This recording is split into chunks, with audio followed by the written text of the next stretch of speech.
Hey UBChefs, I'm getting ready to plate my 10 dishes on this week's menu. Just a little heads up for next week, we've got a cracking menu coming out. We've got our seaweed focaccia back on with a lovely whipped yuzu butter. We've got filet bream on papillon. We've got pistachio lemon nougat glace on the dessert. We've got a UBChef tasting plate. So much going on. Remember, you get all your little instructions in this little book, but be kind of quite free with it. They're just there to follow. The best thing is to watch this video, see how it gets plated up, and let's get cooking. This is our weekly bake to start off with. So, wild garlic crackers. It's just about finished the season on this now, so get out in those woods, pick some wild garlic. Honestly, it's food for free, great fun. So, here we go. This is all my cracker dough here. It's been rolled out nice and thin. So what we want to do, put it on a tray, just get a little bit of rapeseed oil, touch more seasoning on the top, and then into the oven. It's going to take about 1 to 2 minutes in there, no longer. And then when that comes out, what I'm going to do is show you how to plate it out, which has got this lovely red pepper hummus on there, a little bit of red pepper salsa, and these beautiful little garlic shoots and garlic blossom. This has been foraged by myself just this morning, just going on the way to Shankly, which is on the Isle of Wight. So we've got all those little flavour bombs there. So when we come back, I'm going to show you plating this one up and making it all look stunning. So you see here, I'm just piping lovely little piles of my red pepper hummus just here, and this is going onto my cracker dough, which has just come out of the oven. So I'm piping nice little piles. Be quite generous. You want a lot. Really load it up with that hummus on there. So, and then what we're going to do, take some of our little red pepper salsa and just put that in between. You see, like, you're building the flavour up and up and up and up all the time. So, lovely bit of the salsa all the way along. Take your time with this, make it all look lovely. I suggest as well, like, kind of building it up off of the board that you're going to serve it, or the plate that you're going to serve it, because you get the odd little bit that falls off. So we just want to kind of keep it nice and neat.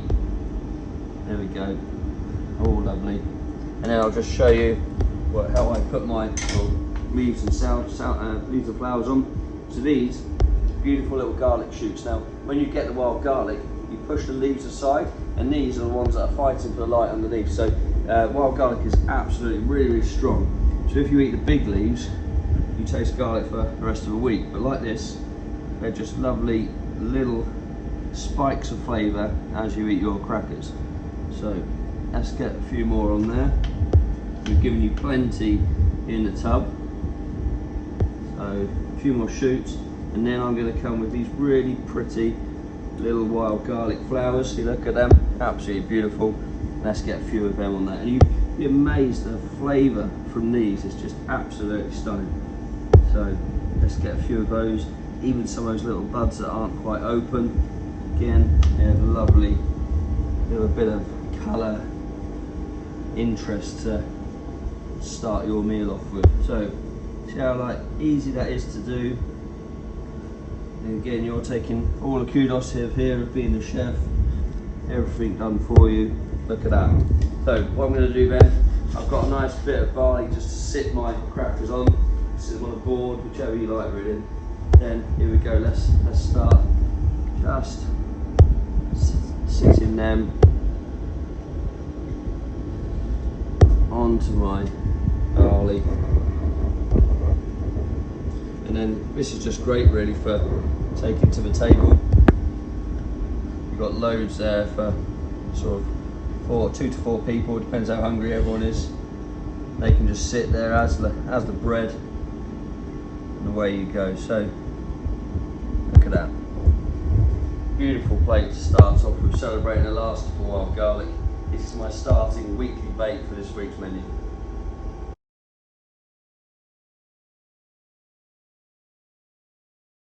Here I've got a lovely tartare of tuna here for you. So look at that, lovely, like almost a luminous, lovely bright yellowfin tuna. So we've brined this, then we've diced it, so you've got a lovely tartare just there. And then we've got this carpaccio radishes, so it's backed with some mouli, and then we've got some multicoloured radishes thinly sliced on the top. We've got a little tuna en croûte here, so it's a little tuna paste with some sesame, ginger, soy in there, and it's coated in a little mixture of black and white sesame seeds in the oven 2 to 3 minutes. That's all, just to warm. So what we'll do, get your plates, dressing here, some coriander shoots. So let's get all prepared. Let's just cut our carpaccio out of there. Remember, it's backed with 2 pieces of paper. Careful as you sort of lift it up because it's quite delicate. On the back, see, this is a non-presentation side. This is the mouli. This is like keeping it all together. That's your presentation side. So, what we're going to do, get your tuna,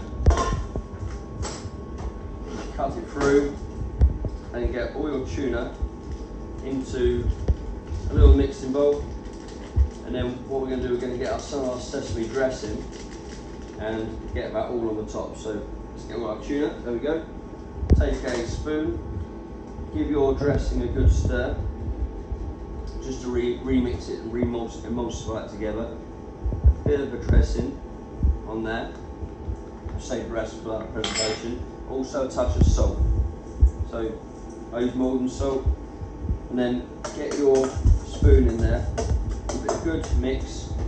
That will just break it up slightly where it's been sous vide to get to all safe. And then you're going to get all this tuna lovely and glistening with all of that lovely dressing, that salty soy in there. Beautiful. So that's my tuna all ready to go. Then take your horseradish cream, slice off the end, and then just pipe this. I'd say pipe a nice little circle of this. Try and get it kind of as round as you can, but don't worry too much because this is going to be covered with our little carpaccio. So that's my horseradish all done. Then what we're going to do, take our tuna. To this stage, pile your tuna on top. Try not to push it down though, because we want some nice height to this dish. So you see that lovely brightly coloured tuna. Just gently spread it out. Try to keep that round shape underneath, which is going to be replicated when we put our radish carpaccio on the top. So a bit more tuna there. Lovely little portion here. You don't skim, you get a really nice amount. So there we go. Ooh, little escapee there. Let's get him back on. So that is all my tuna. What we're going to do then, a little clean down. I'm just going to bring this up onto my board so I can get to it. Take your radish, and remember this is a presentation side, so flip it over. Just peel off that little bit of paper. Then what we're going to do is just very carefully invert it and sit it onto the top of your tuna. Pat it down just in the centre. This is going to make sure it's all nice and adhered to the tuna underneath. Then, if by magic, just very carefully peel it off. Oh, there we go. Next stage, take your little bit of cotton pad just off the top of the coriander shoots. This just keeps them nice and fresh.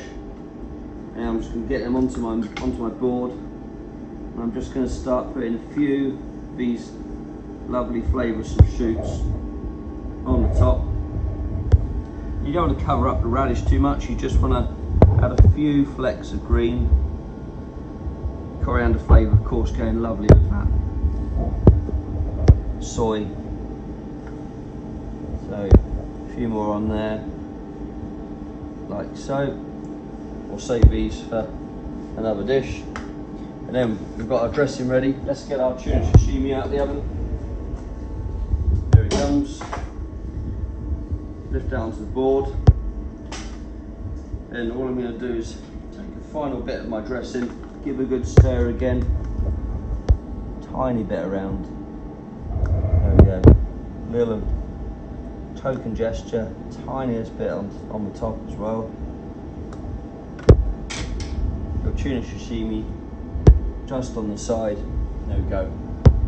Really delicate starter there. That beautiful tuna underneath, the hot tuna to go with it, with horseradish, the pokey kind of radish on the top, which adds a little bit of spice to it. I hope you enjoy the starter.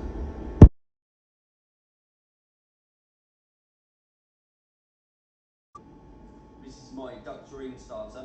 This is duck breast in here, confit duck leg, and then it's wrapped in serrano ham. Remember, take it out, let it warm up for at least 15 minutes before you're going to serve it. Got my plate there, my truffle rissoles. So these are this is a white wine pastry, which we've deep fried. Inside you've got broad beans, shaved summer truffle.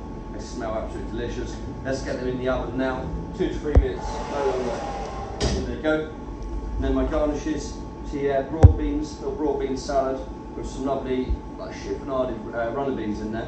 More summer truffle dressing. A lot going on in here. So what we want to do first of all is just a bit of oil onto your terrine. Use the back of a spoon or your finger just to glaze it up nicely. There we go. And also a tiny bit of salt just on the top there, and it lifts the flavour. So let's just get a clean film. Just make sure we've loosened it slightly before we lift it onto our plate. Go in with a spatula. There we go. And then lift off your clean film and just check that's all removed on there. We just leave that on so it makes it much easier to transport. So then what we want to do, take a little spoonful of your truffle dressing into your beans. Again, tiniest bit of seasoning, give them a nice stir. This will dress them up, give them all a lovely little bit of extra flavour around the outside, and then I'm going to just go around and I'm going to just place them all around my terrine. So you don't want these fridge cold, just let them come up to room temperature before you plate them. Nothing tastes good when it's straight out of the fridge really. So a few more on there. Always lovely broad beans. Let's get some more of our runners on there as well. Okay, last few, like so. There we go, lovely. Then what I'm going to do, take some more dressing. Just run a few lines of that around the outside, like so. Then take your truffle out. Comes in that little pot, a little bit of cotton pad on there just to keep it all nice, and just put a little bit of that all around the outside, like so. And let's get our rissoles out of the way. So here we go. Careful, out they come. Lift them out onto your board first of all. And all I'd say is just kind of place them around nice and evenly spaced. And these just add a lovely little crispness, especially where you've got the terrine at that temperature. Then you've got your hot rissoles to serve with. There you go, lovely little starter. Duck terrine, truffle broad bean rissoles, and a truffle vinaigrette.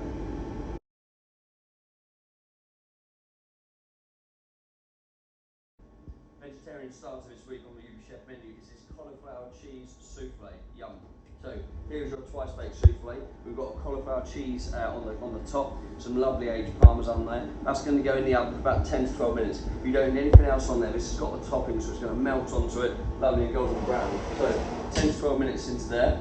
Then I've got my velouté of roasted cauliflower just here. So what I'm going to do is just cut the edge off, and then you can use the back of a knife or a spatula just to start to make sure all of that is out. Just squeeze all that to the edge and fold that over, transfer like I have, and then just get that all into your pan. That's quite thick, but we want a nice velouté, quite nice and thick here. So this is going to go on the heat and just gently warm up. My garnish when I come to serve it, I've got pickled cauliflower, I've got a little tarragon just here, and a lovely bright green tarragon oil. So when we come back, I'm going to show you placing this one up. Remember, the souffle will come out, it's going to go straight to the table, so be ready then, have all your guests sat down, so that the souffle is going to stay nice and puffy. Okay, I'm ready to serve my roast cauliflower cheese souffle there. So there's my velouté, all hot, ready to go. Let's give the bowl a quick flash. Remember, have your cauliflower ready, your tarragon and your oil before you go. The souffle is just coming up, it's just about ready to go. So warm bowl, let's get plated. First of all, get your hot velouté in there. There we go, give that a little, make sure it's all nice and level. Then I'm going to take some of my pickled cauliflower. So you've got purple cauliflowers in here, you've got some white, whole host to make it look lovely and colourful in the bowl. A few more pieces. And they're crunchy as well, so you've got lovely texture going on.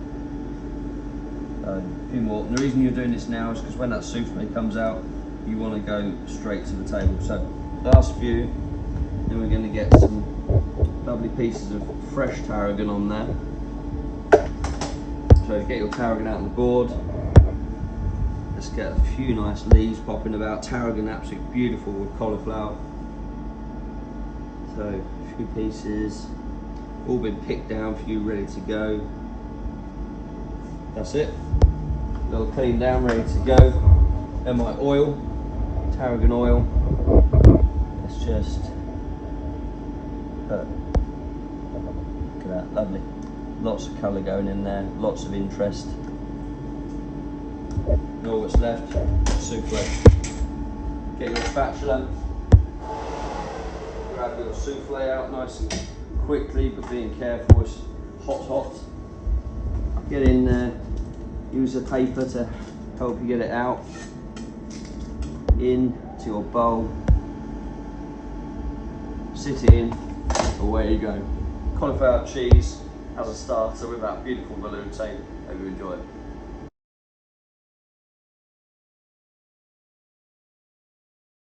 Onto my shellfish rockpool now. So what we've got in here, have a look at this. You've got lovely cockles in there. You've got mussels. You've got a little fillet of gurnard, some bream. You've got a big tiger prawn in there, some smaller prawns as well, and then we've got a little stock in there. So a little stock for the mussels. Take your piece of foil that comes with, and just foil that over.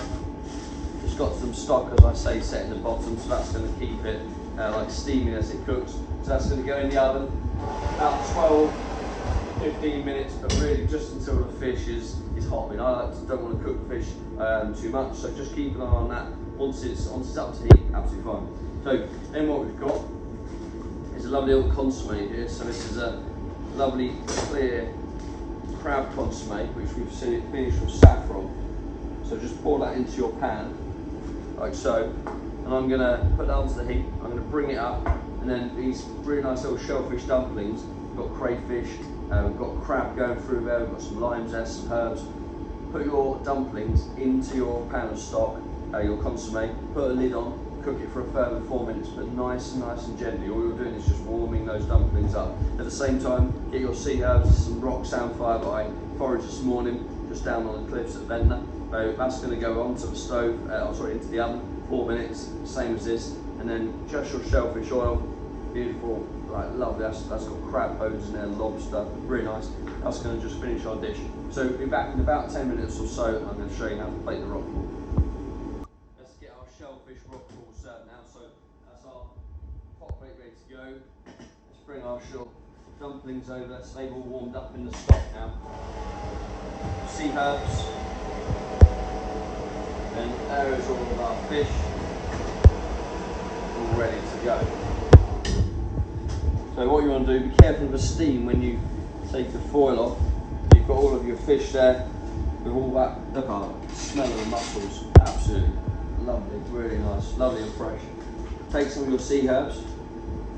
This time of year, right, absolutely love foraging these. They're on the cliffs just down at Ventnor. You can get them quite a few places on the island. Used in the amazing Isle of Wight gin, Mermaid's Gin, from the Isle of Wight distillery as well. So nice little selection of sea herbs just on there. Then let's get some of our dumplings.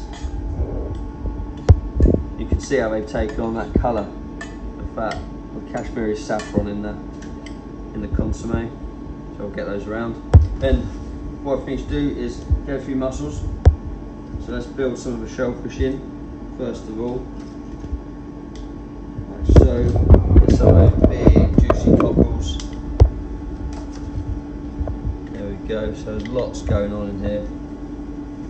And what we want to do then is let's start building. So we've got a piece of grenade sitting in there, lovely piece of brie, which we've just torched on the top, so you just get that lovely smokiness.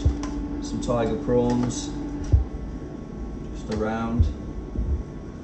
And then let's pride of place, let's sit our prawn just on the top. Get a nice bit of height on there. A few of the shellfish I'm going to take out of the actual shell, so I can get lots of extra stuff going on in there. So lovely. Then take your consommé, pour that around. I like to pour it just over the shellfish and it all make sure that everything is nice and hot. Finally, a little bit of that shellfish oil. Look at that. You look at it, how it floats in the oil. Oh, there we go. Beautiful. So that's my little rock pool of mixed fish and shellfish in there. There's lovely little dumplings, forage sea herbs. Hope you enjoy it. I'm certainly going to.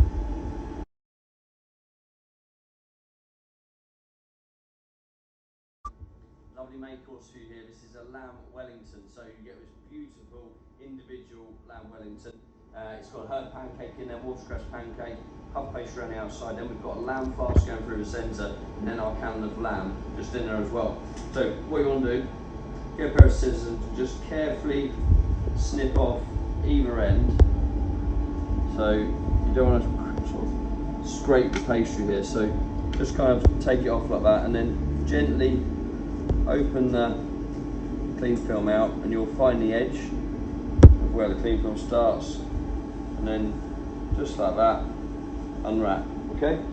Then the paper, again this is just wrapped in this so it doesn't stick, so undo it from there, and then your paper, what I suggest you do, you can either bake it in the tray it comes in, or you can just have a tray like this all ready to go with the paper. Next, for the Wellington, what we do is take your egg yolk, which comes with, and then just very, very lightly brush your Wellington all over the top, down the sides. Remember, it's going to sit on that paper, so I'm just going to, and right when you get to the final bit, just rather like dab. You don't want to kind of have a massive layer of egg yolk on the outside. So just nice and even. Okay, when you get to that stage, I suggest you do just leave it for a few minutes for the egg yolk just to kind of dry slightly. And then you don't have to do this, but you can get a little knife and then just draw the knife over, just gently like that. And this will just slightly indent the Wellington. Just be careful, you could use a little cocktail stick if you prefer. And I'm going to carefully flip it onto the other side. And I'm going to go over again, like so. And you notice here I'm using the back of a knife, okay? So, when you've got to that stage, tiny bit of molten salt, you don't have to do this, but I like a little bit of flex just on the top. That's your Wellington all ready to go. So, important then, get it straight into the oven, because you don't want the pastry to warm up too much, because it's going to slump on the side. It's going to go in about 20 to 25 minutes, depending on how you like your lamb cooking. But I'd say a key really guide to that is once the pastry is lovely and golden around the outside, bring it out, rest it for at least 5 minutes before you serve it. That will give the time, the meat time to kind of relax slightly, and then it kind of eats even better. Garnishes, let's explain those before we wait for our Wellington. We've got a little lamb sauce here, roasted lamb bones, red wine, lovely. We've got some lovely Jersey raw potatoes, which we've confit in lamb fat. So we've rendered the lamb fat down. They've got a lovely lamb flavour to them. We've got some wild garlic leaves. These are just going to go onto the plate. They've been blanched. They're just going to go onto the plate as is. And then the plate and the garnish is all going to heat those up itself. And then we've got peas al françaises here. So This is a lovely little cream sauce in the bottom with some chicken stock base to that. Then we've got our peas, we've got lard onto smoked bacon, we've got our pea shoots just in there, you can see. And then we've got a lovely little dice of shallots in there as well. So all of that garnish is in there. All you need to do with this one, really, really easy. Just get that all out into your pan. The pea shoots are not cooked in there. So what this is, you see they're lovely and fresh. This is just going to go onto the stove. We're going to stir it, bring it up to temperature, and it's going to be ready to go on a plate. You don't need to cook it for too long. So we'll be back. I'm going to show you, once the lamb has come out and rested, how I'm going to plate my lamb Wellington. Just finishing heating up my piece à la française here. Serving plate, all warm, ready to go. So remember, it doesn't need boiling, just needs bringing to the temperature, so then you still keep those pea shoots nice inside. Red wine lamb sauce ready to go, my garlic leaves, and then look, this is my Wellington. It's just been resting for about 5 minutes now out the oven. Okay, so before you serve it, just a nice sharp knife and just slice those ends off. And that will just let a little bit of steam out of the Wellington so it doesn't overcook. Let's get my little lamb fat potatoes out. These are Jersey Royals, so oh, absolutely beautiful. I wish you could smell through this little video here. So what we're going to do, take some of those peas, and of course that cream sauce which they are heated up in. That's got a flavour of garlic going through there, the shallots, that smoked bacon. Real treat, this one. One of my favourites, peas françaises, absolutely lovely. So, a little bit, then I'm going to take a tiny bit of that cream as well. Just a little bit, like so. Then, just going to get my wild garlic leaves. So you can dress these in a little bit of olive oil, a little bit of rapeseed oil, but this is just to have a nice little leaf on the side, like so. Just a couple on there, don't need many. Just adds that lovely deep green. Next we'll take some of our potatoes. Jersey Royals, of course, bang on in season. Let's add a few around the outside. So, they're all ready. Then we've got our lamb sauce, good to go. Next, I'm just gonna slice the lamb however you like, but just take it nice and carefully right the way through. Turn it over, and look at that. If you can see there, you've got that little lamb cannon in the centre, the lamb fast, a little pancake, tiny bit of seasoning on the top, and let's just sit that very carefully. Finally, let's get this done now because I really want to have a taste of this. Tiny bit of red wine sauce, red wine lamb sauce, not much, just a little bit. This just really ties it together. There you go. That's my little lamb Wellington. Beautiful glazed puff pastry on the outside. Peas à la française. Hope you enjoy.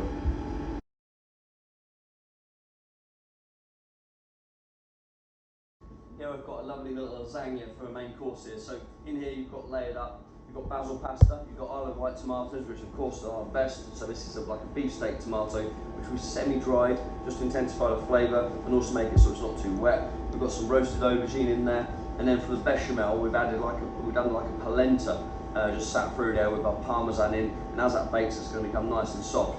This is going to go in the oven for about 20 to 25 minutes, depending on your oven. Once it's nice and golden on the top, it's going to be done. The most important thing is to rest this when it comes out. If you turn it out when it straight away, it's going to kind of fall about all over the plate. So you don't want to serve it boiling hot, because then you can't taste everything because your mouth's burning, of course. So leave to rest at least 5 minutes before it comes out. So this is going in 20 minutes. It goes, and just as described, I'll tell you what the garnishes are. Again, Isle of Wight tomatoes here. I've got this little sourdough which we've made. Just been char grilled, give a lovely smoky flavour. That's going to go in the oven 2 to 3 minutes. Then we've got tomato water dressing with some herbs, and we've got the tomatoes. So we've got some selection of raw in here, but also semi-dried again. So a nice little, some are chewy, some are fresh. And then we're going to dress some of the tomatoes with this tomato water dressing. And to finish the bruschetta, a little pesto. This is smoked garlic and almond pesto on there.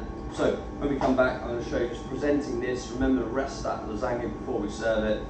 And I look forward to showing you how to put it together. Just going to get my lasagna out of the oven now. Remember, as I said, make sure you rest that for a good 5 minutes. It'll help you just to serve that up so it doesn't go over the plate. Now I've got my bruschetta just there. See how that lovely bar mark surface, make sure that's the presentation side. Then before we plate, you can do this a little bit ahead of time. Get your tomato water dressing and all the herbs and just toss that over nicely.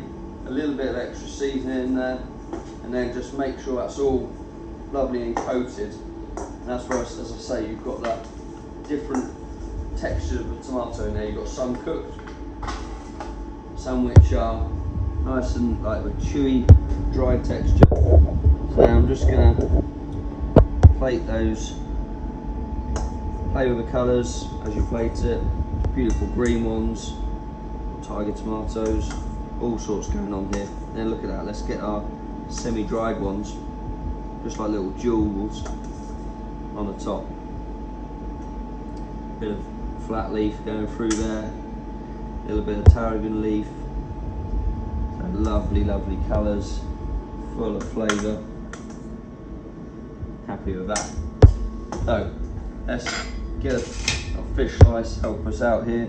Let's put that onto your plate. Bring out a tiny bit of dressing just on the top. That will all go through to that homemade sourdough, which is all lovely and warm. There we go. And then let's make full use of that time of our lasagna rested and get some of our pesto. So just a little bit. Remember, we send you quite a bit here, so you can save this, stir it into your favourite pasta dish. That lovely smoky flavour with those almonds in there. So a little bit more, just little pockets, like so. There we go. So that's our pesto. Remember that's got almonds in there as well. So just be careful if you've got anyone with nut allergy. Then take your lasagna. So I've double kind of walled this just to make sure it gets to you in one piece. So just pull out that foil slightly. If you need to cut it, another little tip, just kind of really, really carefully cut the foil down to the base.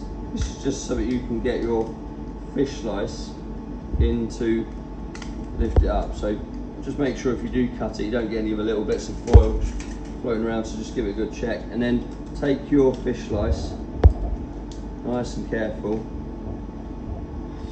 out onto your board, like so, and then very, very carefully sit that on your plate. A little rearrange, make sure it's all nice and smooth. And then what I want to do just quickly before I go and serve, a tiny bit more dressing just around my plate, like so. There you go. Making full use of the amazing Isle of Wight tomatoes, a lovely bit of bruschetta to go with it. That's my vegetarian main course for this week.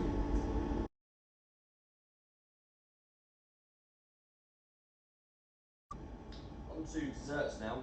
This is a little posset, so it's a lemon posset just in the base of my dish. So I'm just going to undo it, and then make sure you leave this room temperature. It needs to be out. So you've got lemon posset at the bottom, and then you've got strawberry jelly sat on the top. Now, onto the bit of my favourite bit of this, lemon curd donuts. Absolutely delicious, fragrant lemon curd in there. They're going to go in the oven 1 to 2 minutes, no longer. You don't want to kind of bake it so the lemon curd splits. But 1 to 2 minutes, and they'll just be warm. So make sure your posset has been sitting out. This has been sitting out for a good few minutes now. And then in here, I've got a little lemon syrup, just made of those Amalfi lemons, and I'm going to dress some of my strawberries with it. So take some of your English strawberries. You don't have to cut them, but I'm just going to kind of cut mine. I'm going to put some into quarters. I've got some in halves, just so a little bit of buried there. Get them back into your little eco tub that they come in, and then take some of that syrup onto the strawberries, like so, and just give them a little move around. You don't want to kind of bash them up, just give them a little dress. then they're all nice and shiny. So next stage, take those strawberries and just garnish them all around. And we're going to sit the donuts then just before we serve it. They're going to be warm, of course, so they're just going to start very, very slowly melting through the jelly, and then you can essentially just dunk away with those beautiful donuts. So a few more. There we go. Now let's come back to our little lemon confit. This is the zest of those Amalfi lemons, which we blanched in confit very, very slowly in a sort of reasonably heavy stock syrup. So nice and generous with that confit around, like so. Evenly spaced, spend a little bit of time getting it like that. Finish with a touch more of the syrup onto your serving plate. There we go. Little clean. Grab our donuts out. You can smell them. Smell that lemon curd in them already. So out to your board. Just make sure we serve those with a little hole so it can't be seen. That's where we filled them. And I'm just going to sit my donuts in like that, and honestly this tastes absolutely amazing. So that's my lemon posset, strawberry jelly on the top, Amalfi lemon going through it, and my lemon curd donuts to serve with.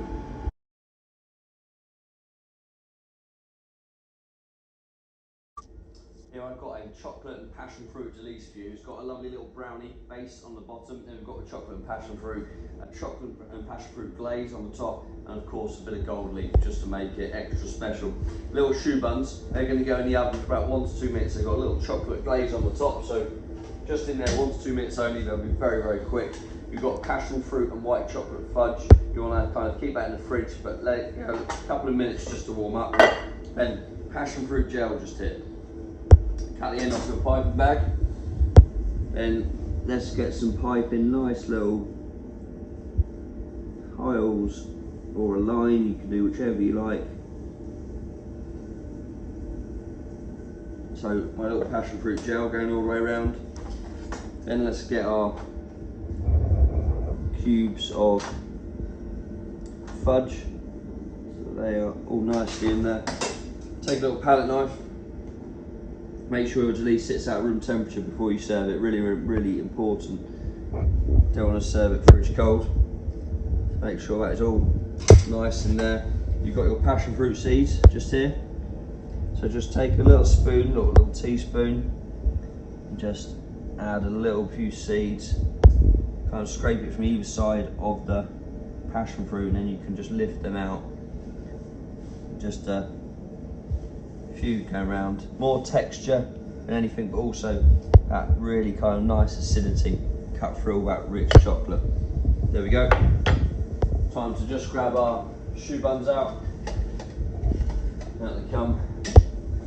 Nice and small, nice and delicate. And then just carefully add those. Just a little bit of extra crunch and texture on there. And there it is. Lovely little Delice, passion fruit and dark chocolate, gold leaf, little choux buns, and of course that lovely passion fruit white chocolate fudge. Hope you enjoy it.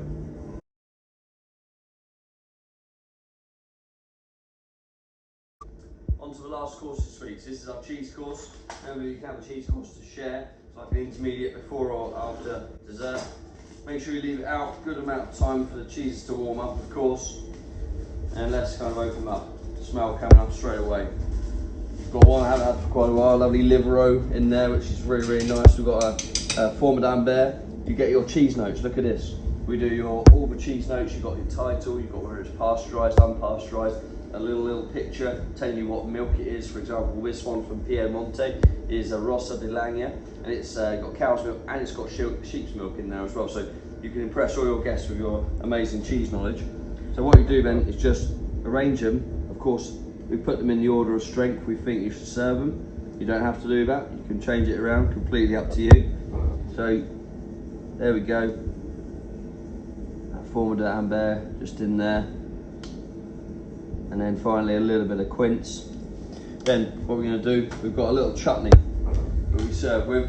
So In this week's one, we've got a rhubarb as a base in there.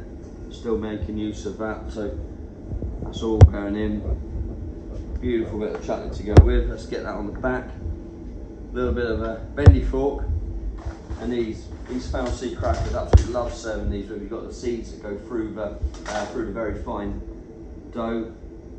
So we'll just place those into the little teeth on the fork, or get a bit of risotto rice in a bowl and stand them up in there. Either way, just try and make a little bit of nice presentation out of those crackers to serve with. There we go, a few more. And there, off you go. Serve your cheese to the table, your cheese notes to go alongside. Hope you've enjoyed this week's UBChef menu.